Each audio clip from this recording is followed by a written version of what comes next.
world is in need of the inner vision more than ever before to realize, among many other lessons, the need for unity in diversity. Third Sunday of the Easter, 26 April 2020. All the three readings of the day invite us to reflect upon the Easter experiences of the apostles and the first Christians. Their experiences, in turn, invite us to have the same original experience of the risen Jesus. Of course, compared to those apostles and the first Christians, we are rather unfortunate as we are living 2000 years later, and therefore we cannot have the same visual and physical experiences of the risen Jesus as they were lucky enough to have. However, we can also have the same vibrant and lively experience of the risen Jesus in our hearts, in our families, and in our society, provided we are open and tuned to the presence and the message of the risen Jesus. The scenario of the first reading from the Acts of the Apostles, chapter 2, verse 4, and again verses 12 to 33. This passage is really amazing to see the 11 apostles, after receiving the Holy Spirit, how they become bold and energetic, strong and solid to face the vast number of people gathered over there. Till then, they were so much frightened and timid, hopeless and helpless. They were shivering to come out or face the religious authorities and the political leaders. They were mortally scared even to reveal that they knew the Jesus of Nazareth who was crucified like a criminal. They were terrified to identify themselves as the disciples of that man of Nazareth. They would not have even imagined that they would ever come out one day bravely to speak about that Jesus at all. But now, after the deep experiences of the risen Jesus, experience of seeing him, conversing with him, eating with him, and above all, being emboldened by the very Spirit of Jesus, they are now very much different and have become totally changed people. Now they really fulfill the meaning of the word apostle, that is, being sent out. Earlier, they were just passive spectators of Jesus' teachings and miracles, but now they become active preachers of the same good news. Earlier, they were like meek lambs just following their shepherd wherever he went, but now they are roaring like ferocious lions. The good news that Jesus is risen. They are now strong and courageous enough to accuse them precisely and clearly. In verses 22 and 23, we find Peter thundering as follows: Fellow Israelites, listen to this. Jesus of Nazareth was a man accredited by God to you by miracles, wonders, and signs which God did among you through him. As you yourselves know, this man was handed over to you by God's deliberate plan and foreknowledge, and you, with the help of wicked men, put him to death by nailing him to the cross. In the second reading, taken from 1 Peter 1:17 to 21, The same Peter explains that we are not saved with the perishable things such as silver or gold, but with the precious blood of Christ. The gospel passage taken from Luke chapter 24, verses from 13 to 35, narrates the familiar incident of the journey of the disciples from Jerusalem to Emmaus. They were in a situation of total dismay and confusion. They could not believe the women who claimed to have seen the risen Jesus. Their hopes that Jesus would bring liberation to the Israelites were shattered as he was crucified on the cross. As they were discussing it on the way, Jesus appeared as a stranger to join in their journey and began to converse with them. Since their eyes were shut, of course, metaphorically, they could not recognize Jesus. After listening to them, he slowly explained to them about the Messiah as given by all the prophets in the sacred scriptures, starting from Moses.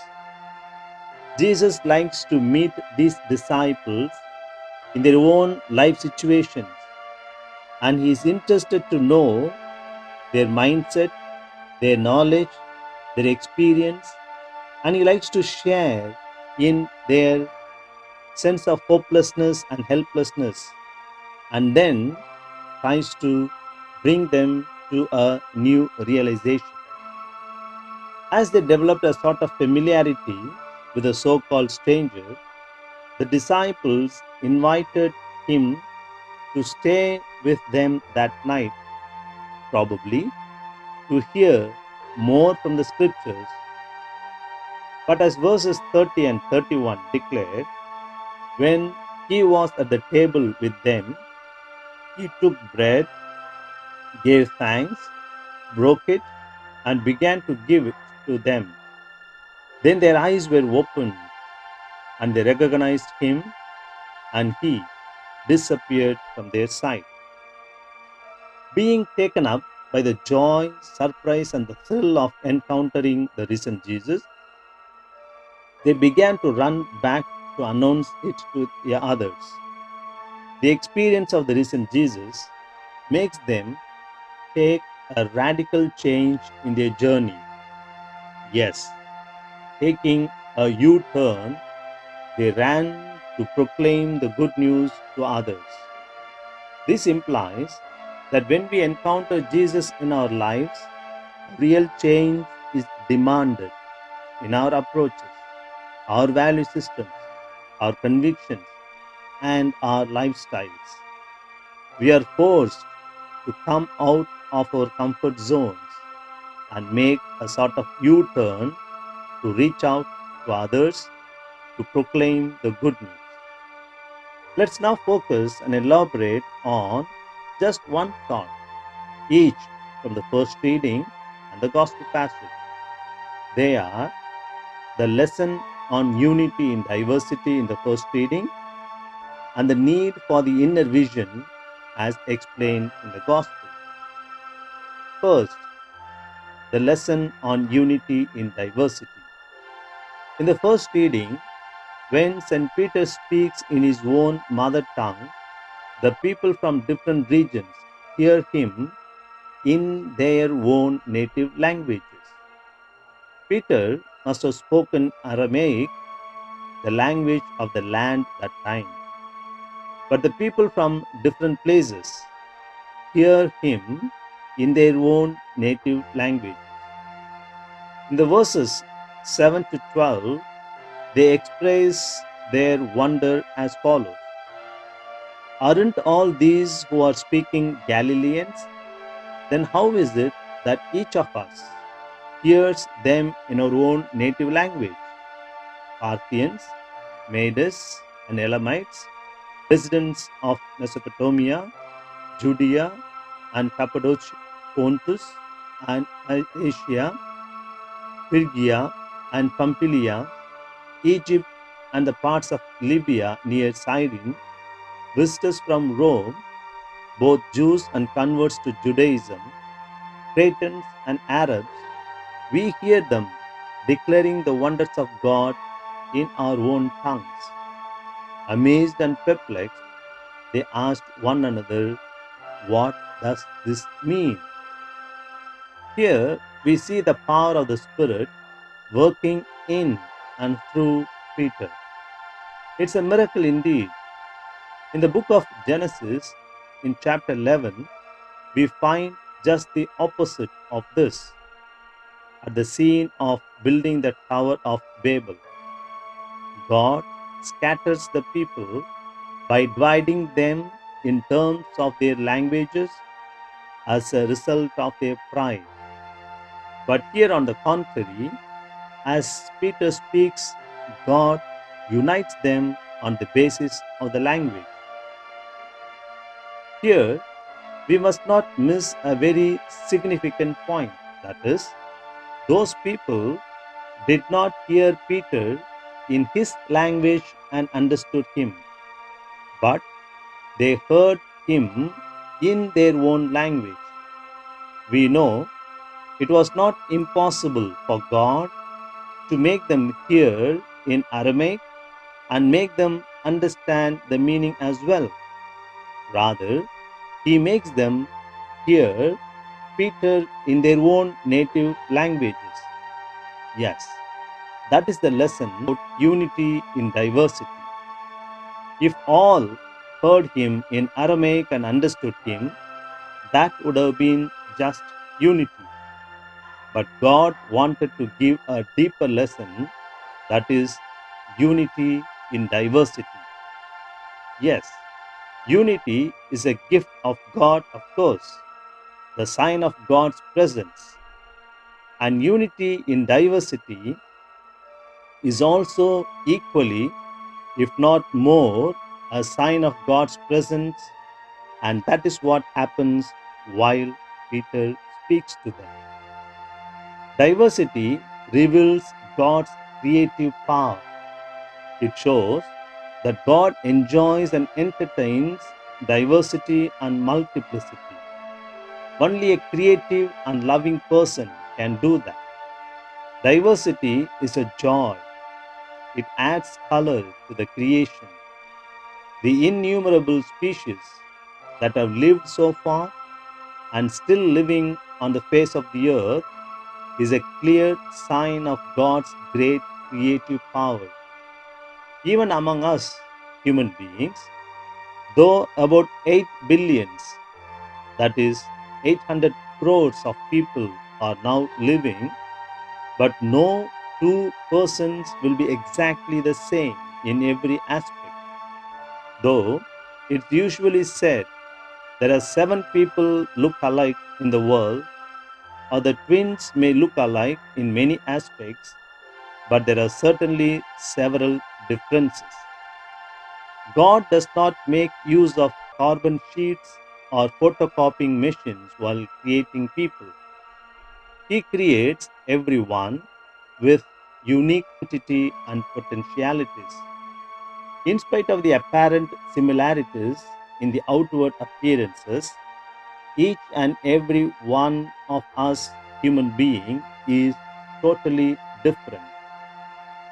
We differ not only in our color, complexion, and talents, but also in our thinking and the ability to interpret every event of our lives to find meaning.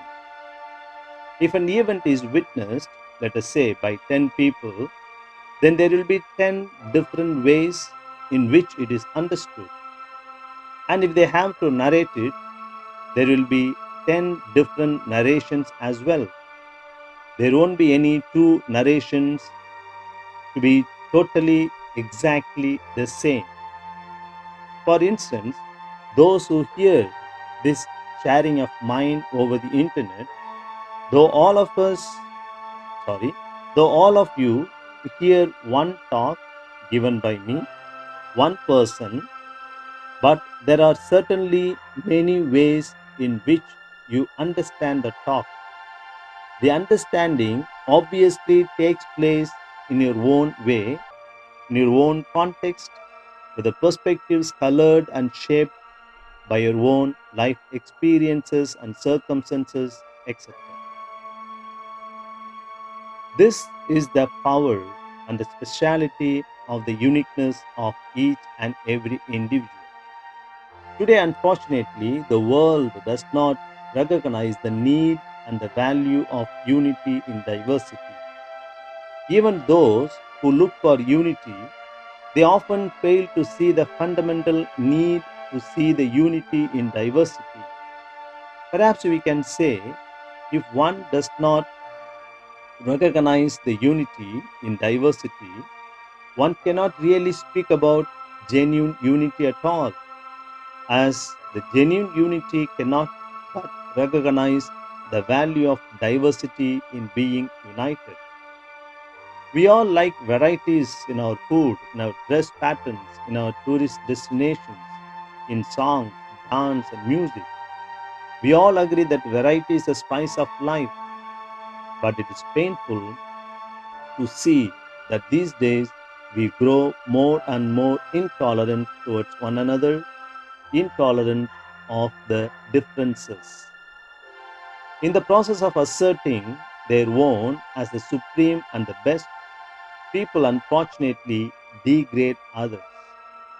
They want to impose their own religion, ideology, spirituality, language, culture, food habits, etc. upon the others. Basically, they are not comfortable with the differences, but they need to learn to celebrate the differences. Unity is not uniformity. I repeat, unity is not uniformity. It goes against the creative spirit of humans. Of course, we need to reflect deeply, engage in open dialogue, must have genuine concern for one another, and be motivated by the real interest in the total welfare of humanity and the environment around us. All this will lead us to the collective wisdom.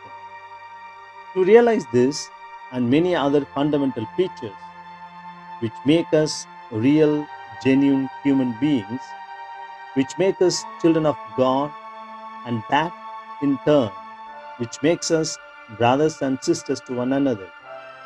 For all this, we need to have the inner vision about which the gospel speaks today. Coming to the gospel passage, verses 30 and 31 say, when he was at the table with them, he took bread and gave thanks, broke it, and began to give it to them. Then their eyes were opened, and they recognized him, and he disappeared from their sight. Their eyes were opened. Obviously, it refers to the inner vision. With this, they recognized Jesus.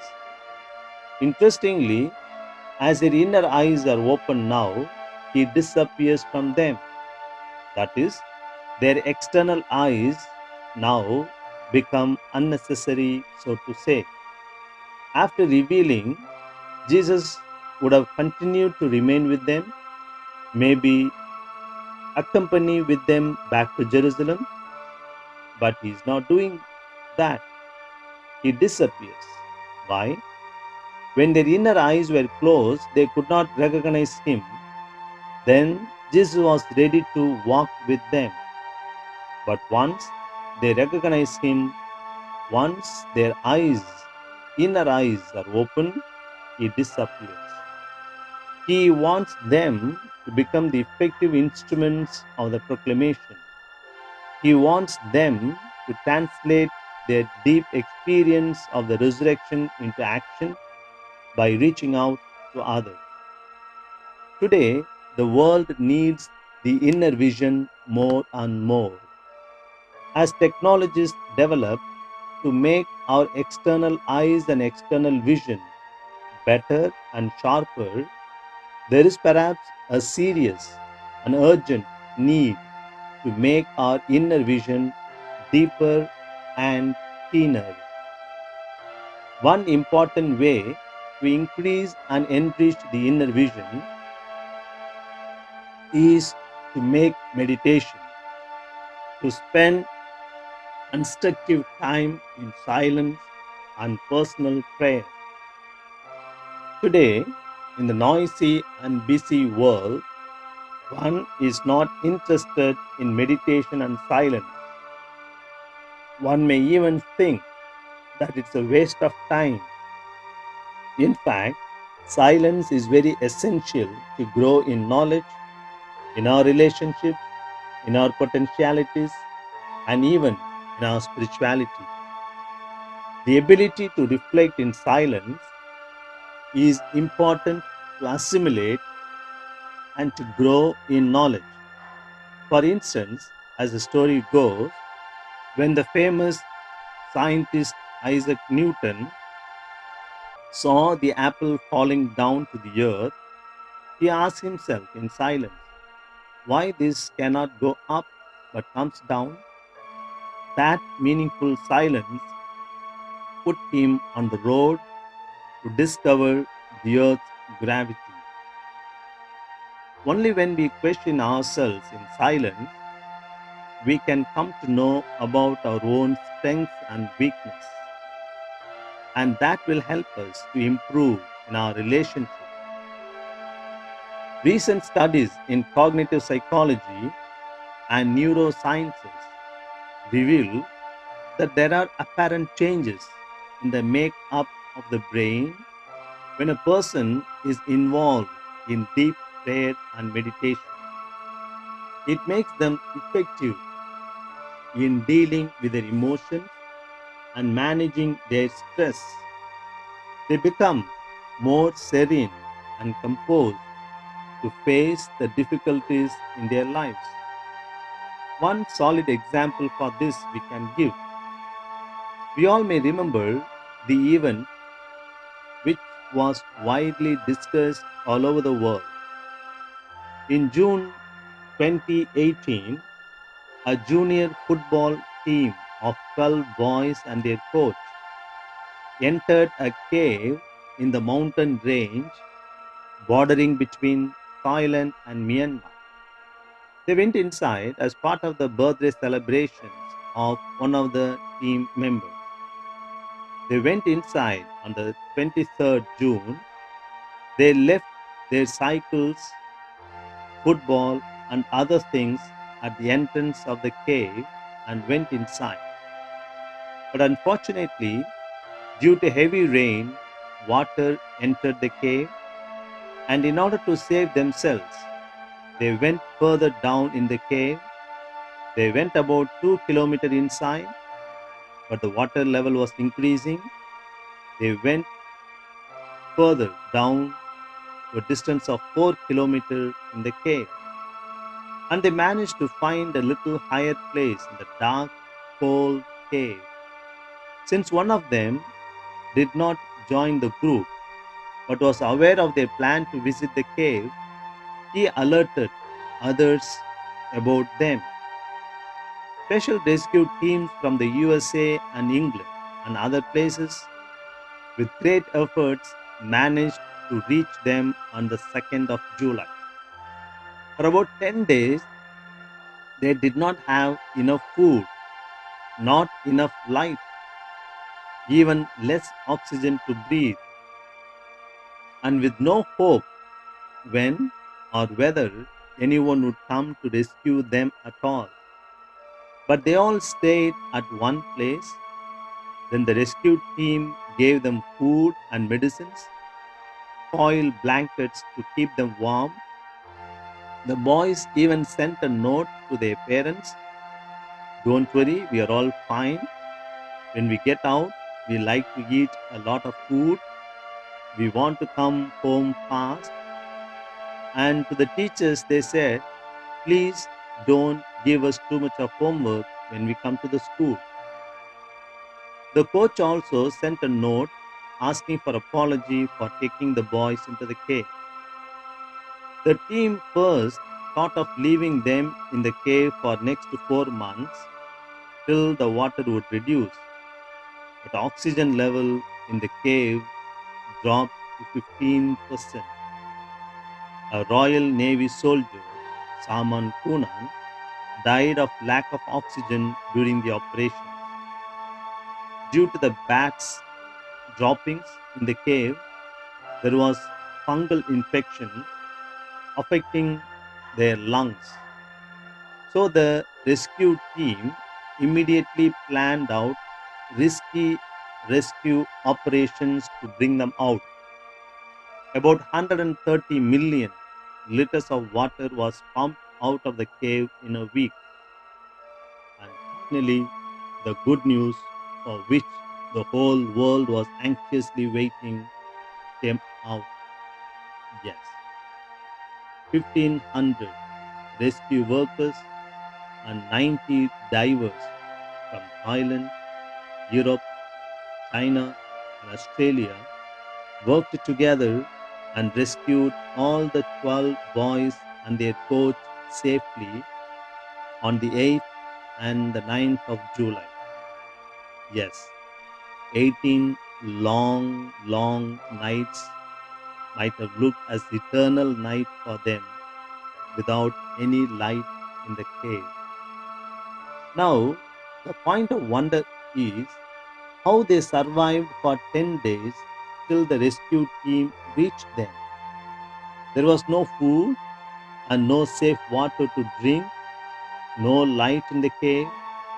Only after 10 days the rescue team reached them, but till then, how did they survive? Their coach was formerly a Buddhist monk and he knew the techniques of meditation and silent prayer. He taught them these exercises. He could keep them, the young boys, together, cheerful and hopeful. All young boys starting from 11 years of age.